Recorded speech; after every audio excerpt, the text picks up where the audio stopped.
Darlings, it's Mummy, Sybil Bruncheon, and I'm coming to you from my little house just outside of Philadelphia. And this is the Tour-ette that is to chase the blues away. I think that we owe this to ourselves. It's mid-January. The holidays are behind us. We've got winter stretching ahead of us. And for those of us in the Northeast, well, for those of us from Florida to Maine and from Cape Cod to, Nevada, we're all suffering through the cold and the snow and the storms and everything.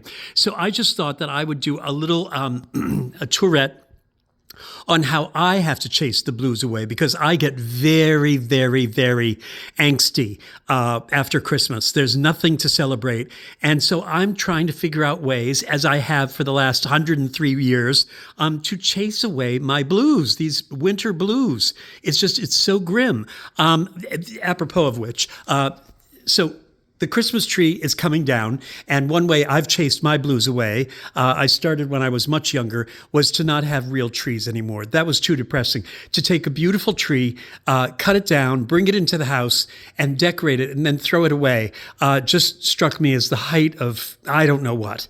And Hans Christian Andersen really spoiled Christmas for me when I was little, when my parents read Hans Christian Andersen's story, The Fir Tree, and the last paragraph or so was the end of the world to me. I suspected something was all wrong when the tree began narrating the story from the attic or the basement, wherever it was located. I knew what was coming. And of course, by the time of the end of the story, when the tree is thrown into a fire, I was convulsed with grief, and my parents were horrified at my reaction and never bought a new tree again. We had an artificial tree for most of my childhood. Anyway, never an aluminum one, just so you know.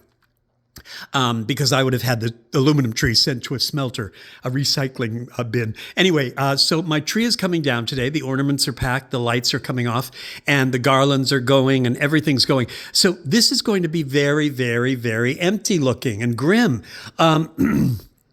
I love plants. I live in a situation right now where we're not able to have cats or dogs because we're renting, but I love nurturing things. I love making things grow. And, well, here's my back deck, and, oh, look, there's a little house finch perched on the bird feeder. The bird feeder is a source of endless joy to me, knowing that I'm feeding, wild birds, and they're coming and getting the suet cake. And, well, the bird bath is completely full right now.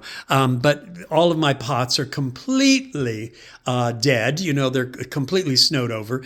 But my back deck is my back garden, as my driveway garden is my front garden. So I can't do that now. I can enjoy the birds and know that I'm nurturing them and feeding them. But it's these plants that, like my little bonsai tree and the Dracaena marginata and the bamboo and all of that. And, of course, my little dendrobium here, which has sent off buds. Look at that. Getting ready to bloom. My little dendrobium that is sending up sprouts everywhere, that makes me feel wonderful. My vanilla orchid, look at my little vanilla orchid. This is the variegated one. This is an orchid where you literally can reap vanilla pods from it once it gets old enough. So in like a couple of years, it'll begin to throw off vanilla blossoms, and that's wonderful. And then This is my, some of my orchids have decided to bloom. So just as Christmas is coming down, my Phalaenopsis, this is one that was thrown away by a beauty parlor.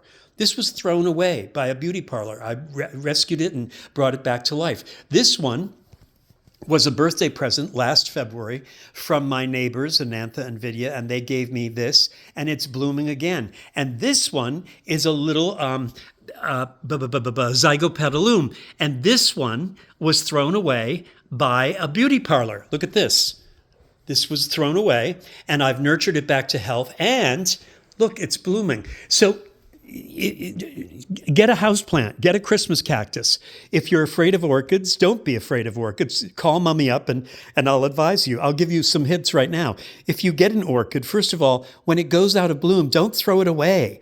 These people that think orchids that you buy in the grocery store bloom and then are supposed to be thrown away. No, No, they are not supposed to be thrown away. Keep them spritzed with distilled water. Buy a jug of distilled water. Distilled water is what you need to use, not tap water.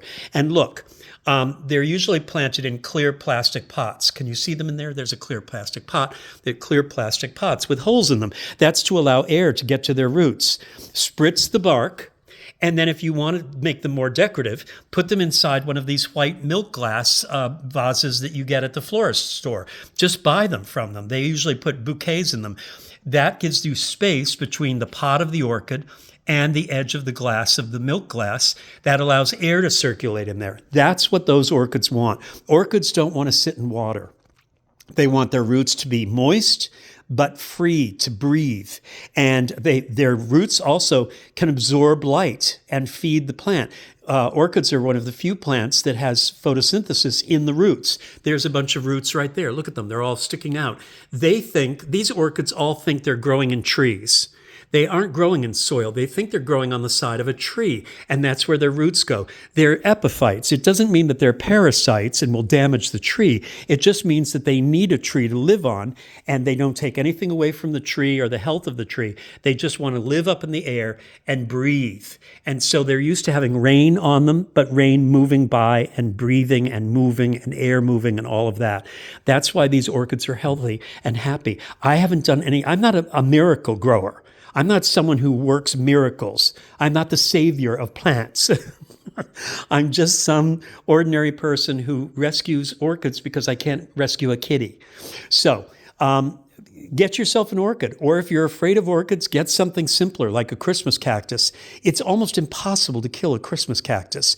And if you need help, go online, Google and YouTube have endless amounts of videos and articles and things about raising plants and making them beautiful. Look at these. How can you not feel happy?